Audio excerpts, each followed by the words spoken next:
director executiv al ONG-ului Pacea Mama România, filiala Asociației Pacea Mama din San Francisco, și ne aflăm astăzi lângă Piatra Corbului, la Roșia Montană. Iar Piatra Corbului a devenit, începând de săptămâna aceasta, trofeul Maratonului Recunoștinței la Roșia Montană, care se va desfășura mâine, ediția 3-a la Roșia Montană și ediția 5-a a Maratonului Recunoștinței. Aș vrea să-mi spuneți în ce context și cam când ați luat pentru prima oară legătura cu Roșia Montană? Este foarte interesantă legătura mea cu Roșia Montană. Eu am studiat în Statele Unite 11 ani de zile. Am terminat doctoratul în psihologie clinică în San Francisco, iar în anul 2 de facultate, când îmi făceam o practică la o clinică în San Francisco, recepționerul mi-a zis: tu ești din România, îl chema John, și mi-a zis: am citit pe internet despre o zonă la voi în țară, Roșia Montana, care este pusă sub pericol de o firmă canadiană, este un mare scandal la voi. Deci asta se întâmpla, cred că în 2005-2006, iar eu pe vremea aceea nici nu știam, n-auzisem de Roșia Montană. După ce mi-a spus John de zonă, am început să caut pe internet și printr-o prietenă de-a mea, Silvia Ozvin, care este director la Asociația Heritage, mi-a povestit mai mult despre ce se întâmplă la Roșia și am început să urmăresc din Statele Unite situația Roșiei Montane. Iar cu Silvia Ozvin vorbeam lunar la telefon, ea îmi spunea ultimile noutăți. Deci asta se întâmpla în 2006, iar în 2007-2008 am început să lucrez cu Asociația Pacea Mama din San Francisco. Pacea Mama e un cuvânt care vine din limba Quechua și înseamnă drepturile naturii. Înseamnă Pacea Mama. Înseamnă că Pacea Mama, Mama Terra, este o ființă vie, pământul, tot ce ne înconjoară este viu și noi, oamenii, facem parte din Pacea Mama. Acum, societatea modernă spune că și-a uitat valorile. Omul crede că este deasupra naturii, este stăpânitorul naturii și tratează natura ca o resursă. Iar cei mai aproape de Mama Terra aș spune că sunt indigenii, oamenii care trăiesc și lucrează direct cu pământul. Mulți indigeni sunt în Sud America, sunt în Australia, dar sunt și oamenii din România care stau și trăiesc la țară. Iar în San Francisco, în 2007, când am participat la simpozionul Awakening the Dreamer, Changing the Dream, trezirea visătorului, schimbarea visului, am simțit pentru prima dată spiritul Mamei Terra. Mi-am dat seama de fragilitatea timpurilor pe care le trăim, faptul că suntem la muchie de cuțit și dacă nu ne schimbăm modul de a gândi, modul în care interacționăm cu ceilalți, modul în care interacționăm cu Mama Terra, cu natura, ne autodistrugem. Dar în același timp trăim niște vremuri în care avem oportunitatea cea mai mare de a schimba societatea, de a crea o lume echitabilă, sustenabilă și aducătoare de împlinire sufletească. Și este minunat că nu suntem singuri. Am întâlnit mulți oameni care au aceeași viziune și care lucrează împreună pentru a aduce o transformare în jurul nostru. E o paranteză lungă, dar Pacea Mama, rolul cu Pacea Mama și pentru mine, rolul cu Pacea Mama și Roșia Montana sunt interconectate. M-am întors în România în 2011 și am înființat ONG-ul Pacea Mama România, care își propune să aducă drepturile naturii în România, urmând exemplul Ecuadorului. Ecuadorul în 2008 a adoptat în Constituția sa drepturile naturii și consideră în Constituție natura ca o ființă vie și acest lucru vrem să-l facem și noi la nivel național și la nivel european. Iar din 2011-2012 am început să mă implic mai activ în problema Roșiei Montane. Și deci implicarea directă a venit în anul 2013, când am auzit la știri o veste că vrea să se dea drumul exploatării. Și în momentul acela am zis, Doamne, trebuie să fac ceva. Și cum pot eu să ajut zona, să protejez zona? Și am zis, iubesc sportul. Teza mea de doctorat a urmărit 13 alergători care făceau o alergare spirituală o dată pe an, alergau 500 de mile cumulativ, iar în afară de asta lunar trebuia să se implice într-o activitate socială și se și întâlneau să se roage împreună, deci aveau și o practică spirituală.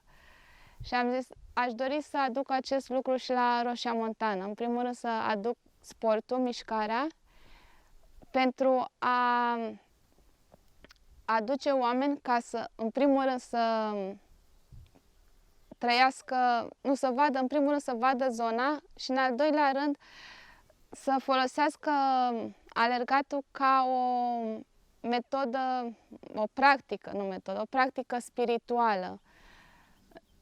În timpul alergatului se întâmplă un proces în care endorfinele încep să circule prin corp și în momentul acela încep psihologic să-ți pierzi ego-ul, să uiți sinele tău și să te simți conectat cu întregul. Să simți că ești parte din tot universul și ești așa într-un flux de mișcare.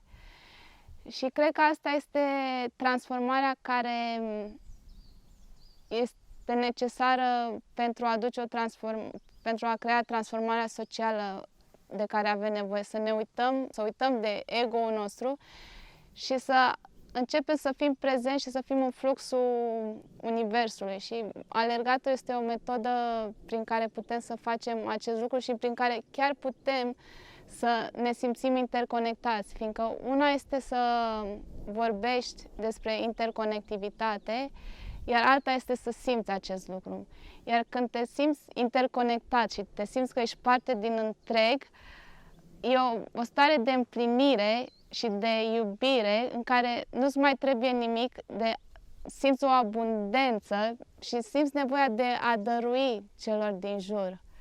Și de câte ori în 2013 am venit pentru prima dată la Roșia Montană, am organizat maratonul într-o lună. A fost magie cum totul s-a decurs atât de frumos și ușor, totul a curs datorită oamenilor și localnicilor pe care i-am întâlnit. Și pot să zic că când am venit la Roșia Montană m-am îndrăgostit de Roșia Montană și de câte ori vin aici sunt într-o stare de iubire, deschidere. Și asta cred că este datorită locului și oamenilor pe care i-am întâlnit. Vreau să mai fac o paranteză. Cum s-a creat traseul de semimaraton. Noi, când am proiectat maratonul, am zis vreau ca maratonul să treacă de la monument jos în Gura Roșiei, sus spre carieră, în jurul muntelui Cârnic, Tău-Obraz și înapoi la monument unde se află și crucea lui Grita. Și incredibil, tot traseul avea 21 de kilometri, adică traseul unui semi-maraton, și maratonul a devenit 2 ture de traseu de semi-maraton. Pentru mine asta a fost un semn divin. Exact cum punctele pe unde vreau eu să treacă maratonul aveau exact în cap 21 de kilometri. Și deci aceasta ar fi, să zic, partea fizică, partea legată de sport pe care o are, care este rolul Asociației Pacea Mama la Roșia Montană. Iar partea socială, implicarea socială, este prin proiectul Drepturilor Naturii, în care vrem, cum am spus mai devreme, ca natura să fie considerată o ființă vie în Constituție. Și ce simt aici la Roșia Montană, este că Roșia Montană este locul de naștere a drepturilor naturii pentru România, dar și pentru Europa. Este un pământ cu atâta istorie, cu atâta vechime, cu atâta încărcătură, și cu atâta putere, care știu că poate face acel salt cuantic de care avem nevoie.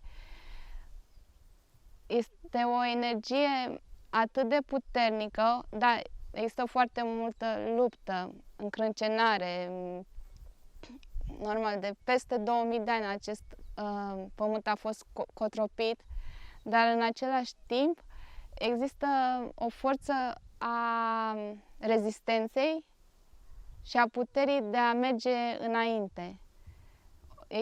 Și cred că asta vine, nu știu, nu pot să-mi explic de ce, datorită încărcăturii pământului, legătura cum acest pământ plin de aur și zăcăminte rare a dat forța și a influențat psihologic oamenii de aici și le-a dat forța de a lupta pentru niște idealuri.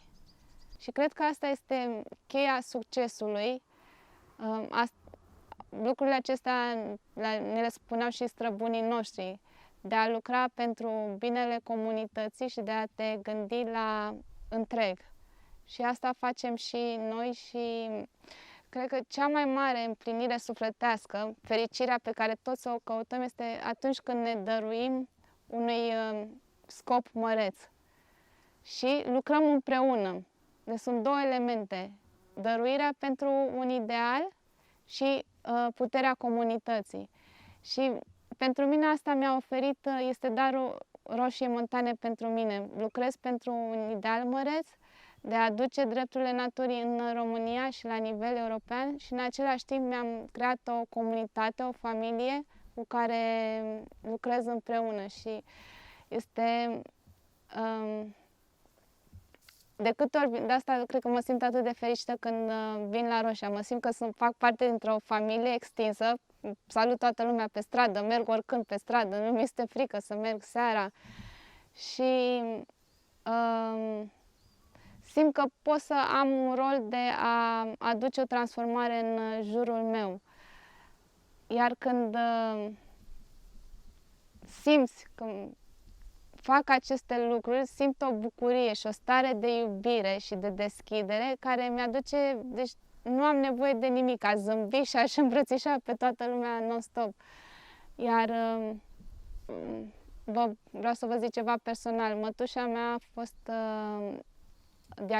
a avut diagnostic de cancer anul trecut și a fost imobilizată la pat începând din luna octombrie. Iar până a început să-și revină acum o lună, dar din luna octombrie peste jumătate, zic 70% din timp am petrecut-o prin spitale, văzând cazuri de viață și de moarte și singurul lucru care m-a ținut psihic, să zic, puternică și m-a ajuns să nu clachez, să merg înainte, a fost Roșia Montană. Mi-am petrecut timpul liber pregătind proiecte pentru Roșia și mi-a dat o forță, o direcție în viață, știind că orice s-a întâmplat, noi suntem trecători, viața noastră este trecătoare și ce contează este ce lăsăm în urmă și ce facem noi pentru cei din jur, moment de moment. Și atunci când te dăruiești unui proiect, moment de moment, uiți de tine, uiți de tristețile, nevoile zilnice și nu știu, te simți împlinit. Și mă simt foarte norocoasă că am această oportunitate și că Roșia Montană îmi dă această oportunitate.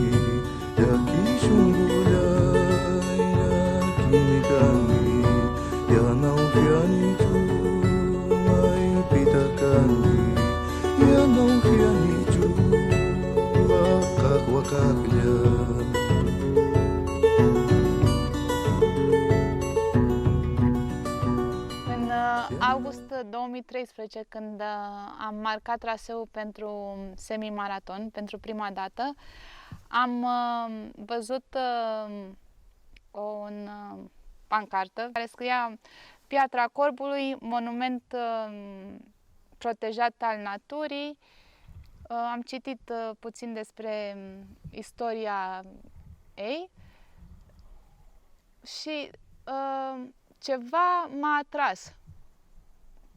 Mi s-a părut foarte interesant, în primul rând, forma pietrei, faptul că are vârful de cioc exact și de la distanță chiar pare un cap de corb. Iar al doilea lucru, cum zic, când te îndrăgostești, când vezi pentru prima dată o persoană și îți captează atenția, așa mi-a captat și Piatra Corbului atenția. Am vrut ca toți alergătorii, și de la semi-maraton și de la maraton, să treacă prin acest punct pentru a observa Piatra Corbului. Iar după aceea am început să citesc puțin despre simbolistica și semnificația Pietrei Corbului. Am aflat că aceste locuri s-au format acum 5-10 milioane de ani, în urma unei erupții vulcanice, și pietrele, din punct de vedere geologic, au fost șlefuite de vânt și condițiile meteorologice. Asta din punct de vedere geologic. Ce știu că dacii, bineînțeles, credeau în Zamorsis și ei vedeau corbul ca pasărea care făcea trecerea între viață și moarte, între cele două lumi. Deci corbul era pasărea care se putea conecta și ducea sufletele în cealaltă dimensiune. Aici, la Roșia, putem să folosim această metaforă a dimensiunii terestre și dimensiunii subterane. Corbul este pasărea Piatra Corbului este locul prin care, aș spune, se face aceste trecere. Avem lumea de suprafață și lumea subterană plin de aur. Avem strămoșii noștri, dacii, care sunt prezenți și știm din punct de vedere istoric că au existat aici, au trăit aici, au lucrat în aceste locuri, și generațiile următoare. Iar pentru a merge înainte trebuie să unim aceste două lumi, trebuie să unim trecutul cu viitorul, trebuie să folosim înțelepciunea strămoșilor noștri, valorile esențiale, legătura cu natura, dăruința pentru un scop comun și protecția a ce este mai de valoare. Există un proverb indigen sau în care spune că un om responsabil este un om care se gândește la următoarele 7 generații. Și cred că asta este povața pe care strămoșii noștri vor să ne dea. Trebuie să fim responsabili și să ne gândim la ce lăsăm în urmă. Și ce putem să lăsăm în urmă este bogăția naturală, un mediu curat, un mediu armonios în care copiii noștri pot să trăiască, pot să se dezvolte sănătos și pot să continue viața pe pământ. Și mai există încă o latură pe care Roșia Montană o are. Bineînțeles, Roșia Montană este simbolul aurului. Dar ce este aurul în afară de un metal prețios? Tot indigenii văd aurul ca razele soarelui. Soarele este cel care ne dă viață. Fără el noi nu am putea trăi, fără căldura lui. Deci este cel mai de preț, unul din cele mai de preț lucruri din univers. Aurul este și o resursă materială, dar depinde foarte mult cum o folosim. Vedem aurul ca o posesie sau vedem aurul ca o metodă de a ne simți interconectați. Și cred că aurul cel mai de valoare la Roșia Montană sunt oamenii care trăiesc aici și natura de aici, fiindcă fără ei aceste locuri nu ar exista și fără natură oamenii de aici nu ar putea exista. Și legătura armonioasă între om și natură este ceea ce aduce bogăția acestor locuri și ceea ce noi trebuie să ducem și să dăm mai departe generațiilor viitoare. Și, cum ziceam, corbul face tranziția și legătura între trecut și viitor. Avem și între lumea spirituală și lumea materială, iar Roșia Montană este o zonă care le are pe ambele. Este o zonă foarte bogată material și este o zonă, datorită oamenilor, foarte spirituală. Și acum cred că este nevoia, în momentul în care să unim lumea materială cu lumea spirituală și să folosim materialul pentru a aduce multă fericire și abundență în sânul comunității și pentru România. Și asta înseamnă echitatea socială. Iar dacă trăiești într-un mediu armonios, unde există dreptate socială, atunci împlinirea sufletească este garantată. În primul rând, natura de aici, munții, pădurile, tăurile, Tău Braz, Tău Corna, Tău Țarina, galeriile romane, subteranul Roșiei și liniștea care o găsește aici. În multe zone din România au devenit foarte comerciale și turistice, iar ce s-a întâmplat la Roșia Montană din cauza scandalului sau direcției politice a făcut ca Roșia Montană să nu pătrundă foarte mulți turiști și investitori. Pe de o parte este prost economic pentru zonă, dar pe de altă parte a rămas o zonă nealterată de consumism. și este minunat să fii într-un loc al naturii unde influența negativă, să zic, a lumii moderne nu a pătruns și să te bucuri.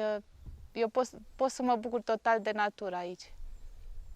Am întâlnit și cred că asta, că fără oameni nu ai putea să faci nimic, nu ai putea să faci niciun proiect.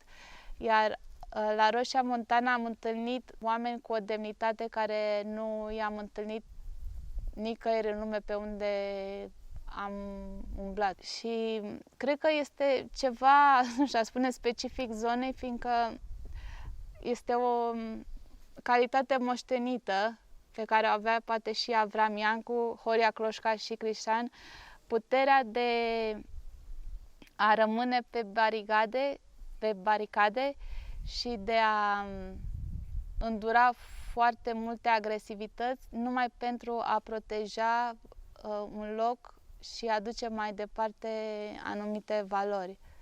Și sunt niște valori esențiale care există în toți oamenii, dar pe care mulți le-au uitat. Un alt simbol al pietrei corbului și a corbului este renașterea, trecerea, reînvierea.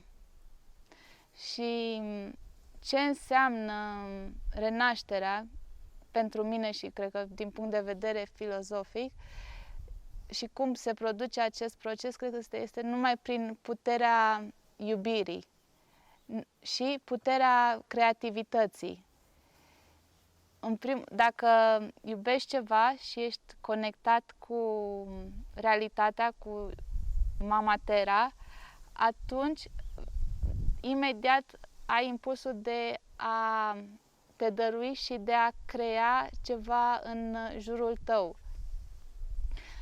Mulți care au văzut acțiunile Pachamama ne-au judecat. Voi sunteți pro, contra Gold. Deci noi nu suntem contra nimănui. Și cred că asta este... N-am venit aici să creăm o mișcare politică. Am venit aici să aducem un mesaj pro-natură, un mesaj al iubirii față de natură și iubirii față de societate și de celelalte persoane și iubirii universale. Și cred că aici și în problema Roșia Montana acest lucru este foarte esențial, că este foarte ușor să începi să judeci celelalte persoane. Ce a făcut, cât a furat, câtă mită a luat. Și cum spune la Biblie, dacă judeci pe altul, te judeci pe tine însuți. Cum îl tratezi pe celălalt, așa te tratezi pe tine însuți.